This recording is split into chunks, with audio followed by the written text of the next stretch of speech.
Hello, I'm Louise Kenwood and I'm editor of this beautiful book, Moving Mountains, Writing Nature Through Illness and Disability. And it's my pleasure to be with you supporting Millions Missing during ME Awareness Week this year with ME Action UK.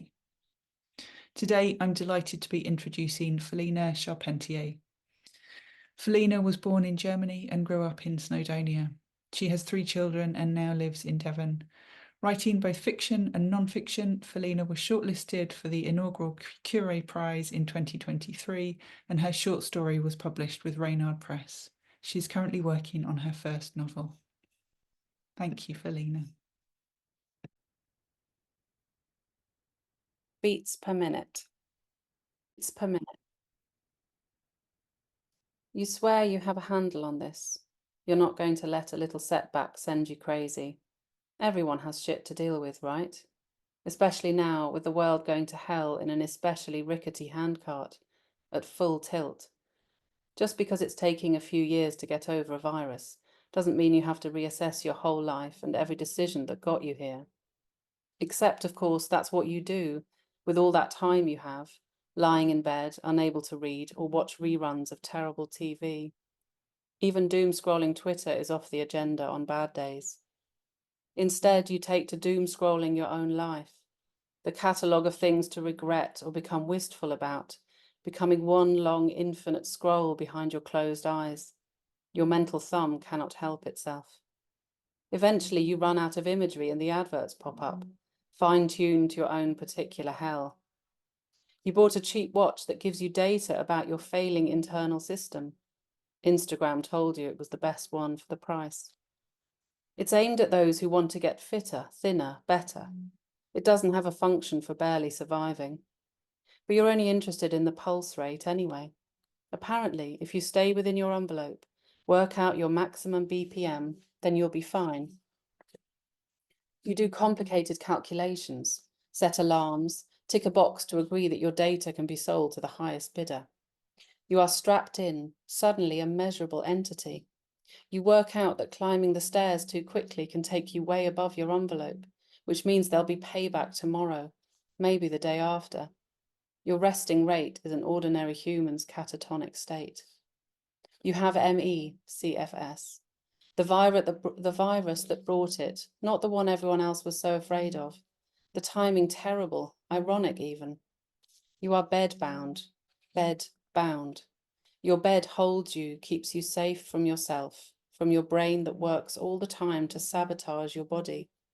You exercise willpower all day long against a body that wants to move and exist and be in the world. Your brain, your nervous system, what a word, what a thing, nervous system. Something has gone wrong and you must lie still. You must lie there and think and rest and resist the urge to move. Make your system less nervous. If you could bind yourself to this bed, bind your hands, stop yourself from moving, you would. A type of bondage you did not consent to. They say it might be a year or two, maybe less, maybe more. As if this were nothing, as if this was not a lifetime in itself, the not knowing, the patience required. It will take time, far longer than you want it to. It will maybe last forever, though you are not allowed to think like that. To admit defeat is not allowed, not healthy. You must be chipper, positive, keep looking forward, not down. You can't really listen to music. Your brain is overstimulated. The receptors that send messages to and fro, frazzled and frayed. Music is too exciting. It sends you loopy, brings with it nausea, headaches, the pain inevitable. You cry at the drop of a hat. The loss too great, the pain of wanting that which is past. A version of yourself so far from your present, it is unbearable. Your son asks, "Are you strong today, Mummy?" The answer is not always clear. It depends on how much you are willing to ignore your body, override the urge to say, "Yes, of course, your mummy is the strongest." Instead, you say, "No, I can't lift you, not today." The tears don't help and make people sad. Your heart has started acting strangely. Some days your system is switched to on. and your heart races and thumps and thwacks against your rib cage, the little watch going crazy. You lie awake at night feeling the blood course around your veins, can almost hear it gurgling, rushing through your tired limbs.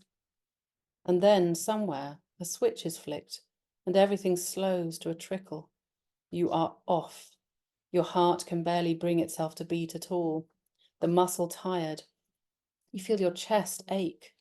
Your blood takes shortcuts, ignores your extremities, pins and needles taking its place. Your brain makes cold calculations, which parts of you it needs to keep alive. You are catatonic, knocked out, in an altered state. You have no control about the course of this, your system running on some alternative program. No rhyme or reason to any of it. A virus got in and messed with the hardware, and you must wait it out.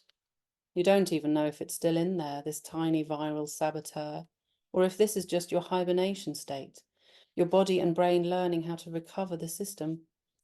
There is no reboot, no hard reset. There is only slow, painstakingly slow rest and gentle acceptance. The internet says this condition means your heart might shrink a little, the cavities underworked, the heart unable to cope with the swings, the changes. Your heart is getting smaller, and you must lie still and sit it out. You must hope without being hopeful, without relying on the inevitability of change. The only constant you ever had now obsolete. Nothing changes. Everything is different. It is a process of slow adjustment, this, your failing body filled with rage and meek acceptance, an adaptation to a new reality, one that may yet change and leave you reeling yet again.